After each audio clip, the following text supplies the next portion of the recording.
What's happening, people? Welcome to the video. Today, I'm just going to be trying to tell you which is the best and worst, or I guess the slowest to the fastest GTP cars in Automobilista. So, I tested all six cars. So I think the Alpine, the Porsche, the BMW, the Lambo, the Valkyrie, and the Cadillac. So all six of them. So 5 LMDHs, 1 LMH cars. I did a testing all on default setups, so even though I know Razor's default isn't probably the best, I just, wanted to get a baseline for all the cars and how they felt if, you just wanted to look into a session and probably just drive. However, I did change the brake pressure because that was at 90% on the default setup. I changed it to 100%, and I moved the brake bias from 56 to 54, and that was about it. Fuel was on default, so quite not the highest of fuel loads, but I kind of just went from there all the way down, so I think my times did get a bit faster. But yeah, and for the cars, I think I did all the testing at the Laguna Seca also. I think that's just a good test track and a good mix of different type of corners. Corkscrew is really good. You really tell a lot about cars handling there. But yeah, so I'm gonna go from the slowest to the fastest, and for the six cars, they're kind of in like 4 different categories. I'd say you have the definite slowest, which ones I say definitely likes the pace the most, or just is just slowest. And above that, you have one I think can have pace, but probably needs the most like set work, if that makes sense. Then you have like a group of 3 cars that are probably really close performers, but just drive quite differently and are probably like around each other. And then you have, not by like a lot, but a clear number one, which is like the fastest car. So at number 6, we have the Lambo. Now the Lambo in general wasn't a bad car to drive, but it just generally lacked pace. It was just generally slow, and I couldn't be as consistent with it as quite most of the other cars. I couldn't be as consistent with a Lamborghini compared to some of the other cars. It did feel quite agile. I think it feels quite good, when you like lower gears. I feel like it's quite agile and stuff like that, but it's just it can get quite sideways on you a little bit, especially if you put the rears on the curb. It can get quite sideways on you. But yeah, it's just like pace in general. It didn't really feel like a bad car to drive. It sounded well. I think I like the sound. And this was the car I actually drove the most on LFM when it first started. I really tried to make this car work, I think, when 1.6 first came out. But it was good on tracks like when you got to like the Imolas, Sebring, it actually did quite well, well on Sebring. But if you when you start going to like the Le Mans, the Daytonas, it kind of, I'm not sure if it's a power thing, but it kind of was a bit behind the cars. But again, I think even for all of these cars, I think the driver probably makes the biggest difference. Even though you can tell some cars are definitely better than others. So moving on to number 5, and this is the car that I think probably needs the most self work. Number 5 would be the Valkyrie, and very interesting car to drive. It's very different, being the only LMH car. Yeah, the car is it's just very different to drive. It does, I will say, get the most sideways of all the cars I tested so far, and it does work the rear tires. A lot of the general LMDH cars tend to understeer, and the Valkyrie does understeer as well. But I think it also it uses the tires quite, at least with the default setup, it uses the rears quite a bit. And one thing I noticed with the Valkyrie was, compared to the other cars, which tended to scrub when understeered, they just scrub and the car just washes out. The Valkyrie tends to skip when it understeers, the tires skid on the tarmac. I don't know how to play it. I won't say bouncy. I won't say it kind of feels like it bounces on the tarmac, but it kind of feels like it skids. More like imagine you have a pebble, like you throw a pebble towards it, like it just kind of bounces. It feels like that. It doesn't feel like it kind of just, oh, there's no grip, and then it probably just feels like it just skids instead of just grabbing right on the steers.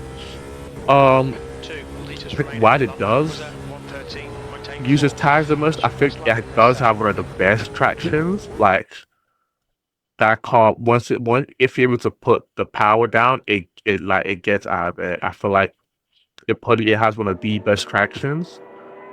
I'd argue see the best like traction out of all the cars in the game. Like especially when you're like coming to a straight, it really does get out of it. And but it does also have the weakest brakes. I guess guessing as it doesn't have like a hybrid with all the other 5 cars, it has the weakest. You can kind of tell coming into like turn 1 in Laguna Seca, I have to brake noticeably, not like a buttload, but like I have to brake before I think the 3. I don't know if it's 300 yards inches. I don't know what Americans use, but the 3 board. I have to brake before that. With most of the other LMGH cars, I can brake at or just after the 3 board. Coming into turn 1 and Laguna Seca, and yeah. You also, while it is good on the traction, you can get like wheels. If you have any kind of steering lock, if you while trying to accelerate, you can. Yeah, like I said, it does get the most sideways, and I've gone wheel spin in this car up to 3rd gear. Like if you like trying Daytona coming out of the when you're going into from the infield, like the oval for the first time. And sometimes you get like wheel spin up to 3rd gear, but it does feel it feels very different, and it also I think there's a lot to say about this car. I think it also has surprisingly the best, I'd say, mid corner grip. Like it has like a when you're going to like a medium speed corner where like front and rear kind of balanced a little bit. It kind of has you can kind of steer a bit more in the middle of the corner. It has that agility, I'd say, in the middle of the corner. Which is quite good. Especially if you go to like the Porsche curves. Definitely not on the default setups. You kind of spin out, but it does have, I say, good mid-speed corner. And at number 4, now this is like the group of 3 that are quite close together. At number 4, we're gonna have to go for the Cadillac. Now the Cadillac is probably the most comfortable LMDH car to drive. We'll get to the other one. But I think the Cadillac is up there, top 2. Well, it could be 1 or 2, depends. It's probably one of the most comfortable. It feels really, I don't want to say safe, but it did understeer the most. I think it did, if like when I was driving it on the default setup as well, it did understeer the most. I think the front tires like got quite hot because of the amount of understeer. But in general, the Cadillac feels really safe. It's also one of the best sounds. Sounds better in the car than the Valkyrie. And yeah, it feels good on curbs. While it doesn't have a turbocharger, same as the Valkyrie, both naturally aspirated cars, it doesn't get out as fast of a corner as the Valkyrie, even though they're both naturally aspirated. You can tell it really doesn't have a turbo sometimes. It just takes a bit longer for that first gear. It might be a longer gear, but it just takes a bit longer for that first gear to just eke out. And so I think this will probably be faster, like a Daytona where you have more medium speed corners, less slow speed corners, something like that, where the average speed is a bit higher. I think that's probably where the Cadillac will be stronger at, but it feels really good, feels quite safe with the full setup, and sounds great. I think you also, if you can, like the Cadillac probably also performs better when it can stretch its legs. So a Le Mans, I feel like a Le Mans will be. The Cadillac is actually also my second most used car when I used to drive an Elephant. At number 3, which was quite surprising to me, was the Alpine, and I would have put this at number 2 because I feel like this one fits my driving style better. I guess you know what number 2 is, since you know what number 1 is, but I would have My bad, sorry about that. I would have put this at number 2, but I just feel like number 2 has just a bit more pace in general. But at number 3 is the Alpine. Now, quite surprising in terms of pace. It had really good pace. It had really good balance front to rear. Again, a lot of the, like almost all the GPUs turned to understeer on the default setup, but I feel like it just had a little bit more balance front to rear. Like it was just some of the others bare balance front to rear than the Cadillac, I'd say. Yeah, Cadillac tends to understeer heavily. This not as much as a Cadillac. It feels unique to drive. Like I think it's also more that actually surprisingly better sounding car, especially on the upshift. It sounds really, really good. It works well on everything. It works well when you're going from like mid corner to corner exit. I feel like it feels really good there. What else? What else is? Yeah, it was just a really good drive. I quite liked the Cadillac, and again, surprising. I didn't expect the Cadillac to have that much pace in a way, but yeah, quite good in general. Yeah, that's about it. I say I'll put the Alpine at number 3, and at number 2 we have the Porsche. Now, this was probably one of my least favorite to drive. It did have the pace. I feel like it did have the pace, but to me, it just felt kind of vague. It just borderline flat and boring. That's how I would put the Porsche. I don't know.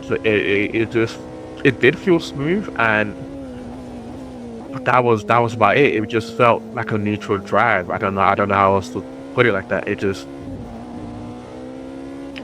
you can get a little bit. It has good traction in general. You can get sideways with all the cars, but it was just really flat to drive. It's like an all-rounder. It did good like everywhere. It accelerated well, had good braking, and yeah, but it was just boring. Boring, but had pace. I think that's the mantra of the Porsche. It good to drive. I'd say it had less understeer than the Cadillac, but a bit more than the Alpine. And yeah, but not much to say because I couldn't really tell from the car. I definitely prefer driving the Alpine and the Cadillac. Not sure about the Valkyrie on default, but definitely the Alpine and Cadillac I'd say I prefer to drive than the Porsche. And it's probably one of the least cars I've spent time driving of all the GTP cars.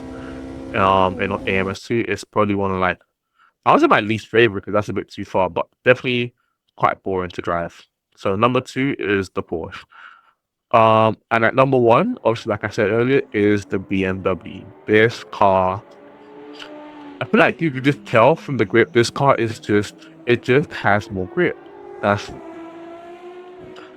Again, these are all on the full setups. I feel like the Cadillac has a bit too high front pressure, like on the full setup, but because maybe that's because it understeers. But going back to the BMW, this car just has more grip.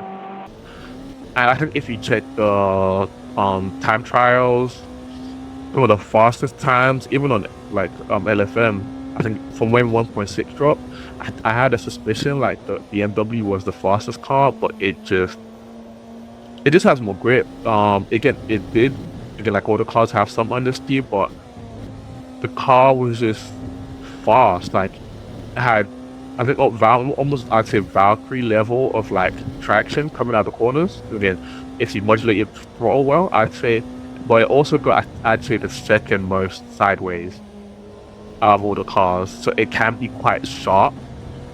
But even if I think you drive all the cars under the limit, I think the BMW will still come out the fastest.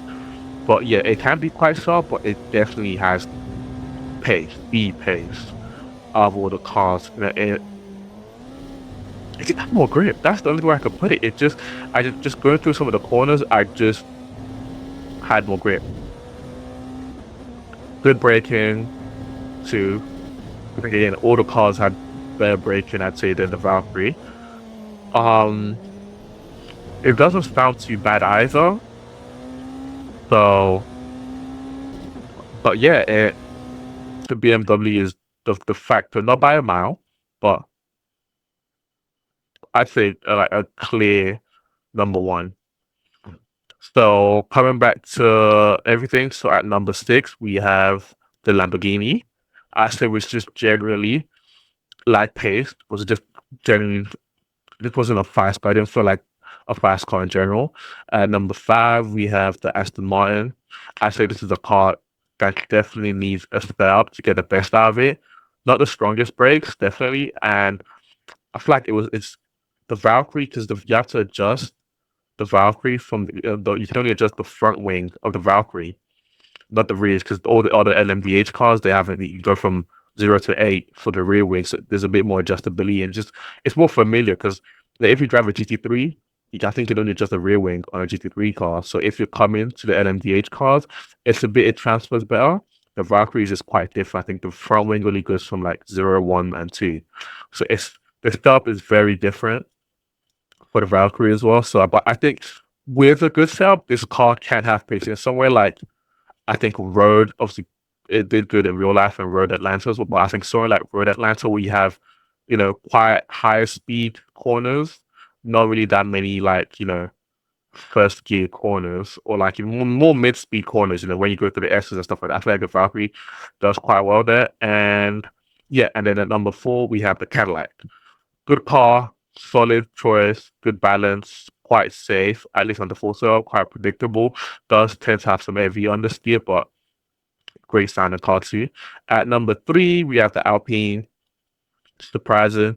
I said it's quite surprising, but I said again, we don't have the Acura in the game yet, so maybe this was standing or filling for the Acura, although you can't use it in the IMSA preset in the MS2. So yeah, but the Alpine at number 3 overall fits my driving style more than number 2, which is the Porsche, I'd say.